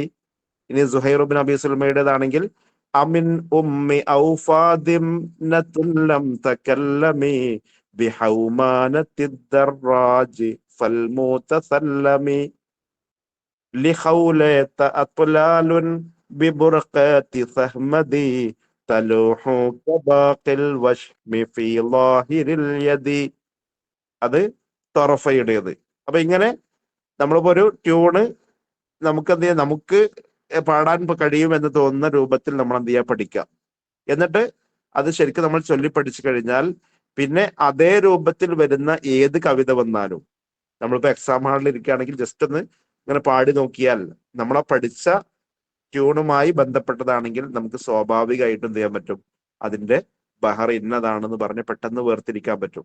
അപ്പൊ അതുകൊണ്ടാണ് കവിത തന്നുകൊണ്ട് അതിന്റെ ബഹർ ഏത് എന്ന് വേർതിരിക്കാൻ ഏറ്റവും എളുപ്പം എന്ന് പറയുന്നത് ഇതേപോലെ പാടിയിട്ട് മുറിക്കലാണ്. അതിപ്പോ ഇപ്പോ ബസീത്ത് എന്ന ബഹർ ആണെങ്കിൽ അതും ഇതേപോലെ തന്നെയാണ്. ഇപ്പൊ ബസീത്ത് എന്ന ബഹർ അതിന്റെ വസന് വരുന്നത് മുസ്തഫ്ഇലുൻ ഫാഇലുൻ എന്ന 6 തവണ, അല്ല 8 തവണ ടോട്ടലി മുസ്തഫ്ഇലുൻ ഫാഇലുൻ എന്ന് വരുമ്പോ 8 ജുസുകൾ ഉണ്ടാവും. അത് 4 തവണ ആവർത്തിച്ച് വരുന്ന രൂപം. ഇത് മുസ്തഫ്ഇലുൻ ഫാഇലുൻ മുസ്തഫ്ഇലുൻ ഫാഇലുൻ, പിന്നെ മുസ്തഫ്ഇലുൻ ഫാഇലുൻ മുസ്തഫ്ഇലുൻ ഫാഇലുൻ. അപ്പൊ അതിന്റെ ഇതേപോലെ തന്നെ ഇന്നൽ ബസീത ലദൈഹി യുബ്സത്തുൽ അമലു മുസ്തഫ്ഇലുൻ ഫാഇലുൻ മുസ്തഫ്ഇലുൻ ഫാഇലു വദ്ദിഅ ഹുറൈറത ഇന്നർ റക്ബ മുർതഹിലു വഹൽ തുതീഖു വിദാഅൻ അയ്യുഹർ റജുലു. അത് ആയിഷയുടെ മുഅല്ലഖയിലെ വരിയാണ്.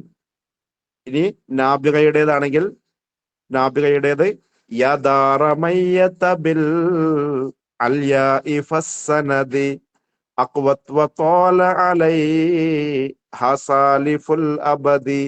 ഇങ്ങനെ ഏതൊരു വസനാണെങ്കിലും ആ വസനിൽ രചിക്കപ്പെട്ട കവിതയൊക്കെ നമുക്ക് അതേ ട്യൂണിൽ എന്ത് ചെയ്യാൻ പറ്റും, പാടാൻ പറ്റും. അപ്പോ കുറച്ച് നമ്മൾ എന്ത് ചെയ്യേണ്ടത്, പാടിയിട്ട് എക്സ്പീരിയൻസ് ആവണം എന്ന് മാത്രം. ഇതൊക്കെ ഈ ഒരു കേട്ട എക്സാമിന് മുമ്പ് പെട്ടെന്ന് നമുക്ക് ആർജിച്ചെടുക്കാൻ പറ്റുമെന്നല്ല ഞാൻ പറഞ്ഞിട്ടുള്ളത്. എന്നാലും നമ്മൾ കുറച്ചൊന്ന് സമയം ചെലവഴിക്കുകയാണെങ്കിൽ ഇത്തരം കാര്യങ്ങളൊക്കെ നമുക്ക് പഠിച്ചെടുക്കാവുന്നതേ ഉള്ളൂ. അതിപ്പോ ഏത് വിഷയമായിരുന്നാലും നമ്മൾ ആ വിഷയത്തെ എങ്ങനെ സമീപിക്കുന്നു അതിനനുസരിച്ചാണ് നമുക്കത് പഠിച്ചെടുക്കാൻ സാധിക്കുക. അപ്പൊ പരമാവധി നമ്മൾ പഠിക്കാൻ സമയം കണ്ടെത്തുകയാണെങ്കിൽ നമുക്ക് ഏത് വിഷയവും എന്ത് ചെയ്യാൻ പറ്റും, പഠിക്കാനും അതേപോലെ തന്നെ ആ ഭാഗങ്ങളൊക്കെ മാർക്ക് സ്കോർ ചെയ്യാനും പറ്റും. ഇതിപ്പോ നമ്മളിപ്പോ 15 ബഹറുകളുടെ പേരാണ് ഇപ്പൊ ഈ 2 വരിയിലുള്ളത്. ഇപ്പൊ തൊവീല്, മദീദ്, ബസീത്ത്, വാഫിർ, അവിടെ 4 എണ്ണായി.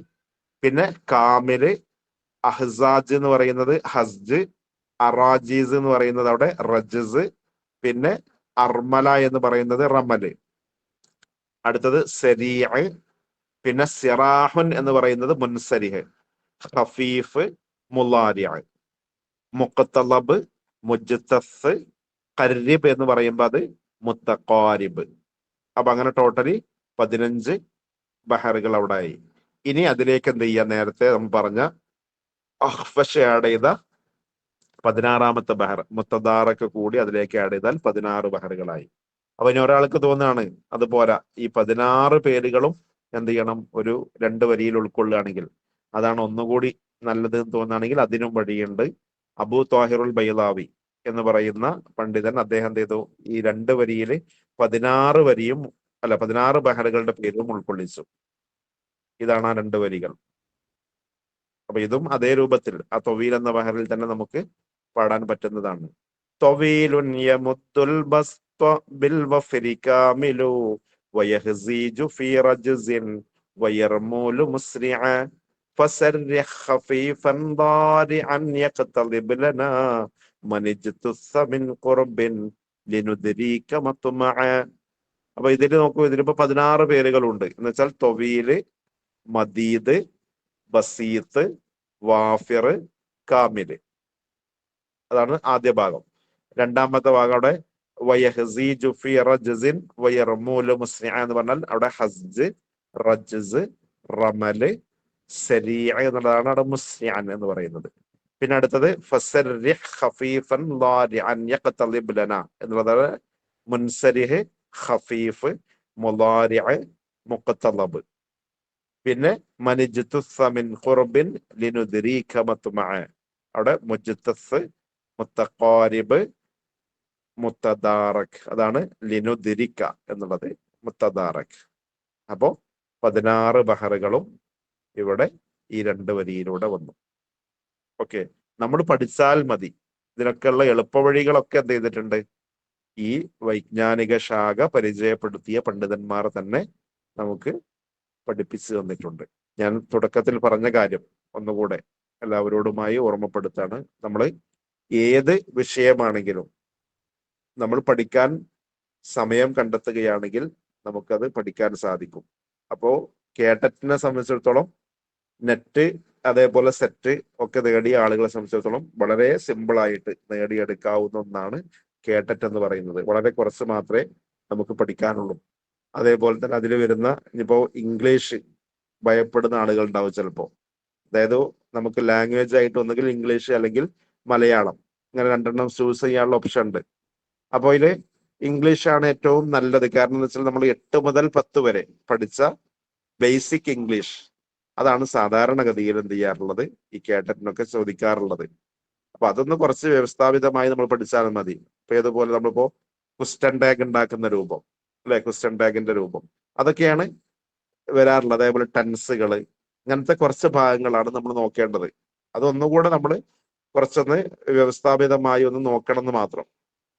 ഇനി അതല്ലെങ്കിൽ മലയാളമാണെങ്കിൽ മലയാളം ഈ ഇംഗ്ലീഷിനെ അപേക്ഷിച്ച് നമുക്ക് കുറച്ച് ടഫായിരിക്കും. കാരണം എന്താ വെച്ചാൽ സാധാരണ ഇപ്പൊ നമ്മുടെ മാതൃഭാഷയാണ് മലയാളം, അല്ലെ? പക്ഷെ നമ്മൾ ആരും എന്ത് ചെയ്യുന്നില്ല, മാതൃഭാഷ ഏറ്റവും നല്ല രൂപത്തിൽ നമ്മൾ സംസാരിക്കുന്നു, എഴുതുന്നു ഒക്കെ ശരിയാണ്. പക്ഷെ നമ്മൾ ആരും ഗ്രാമർ പഠിച്ചിട്ടല്ല നമ്മുടെ ഭാഷ പഠിച്ചിട്ടുള്ളത്.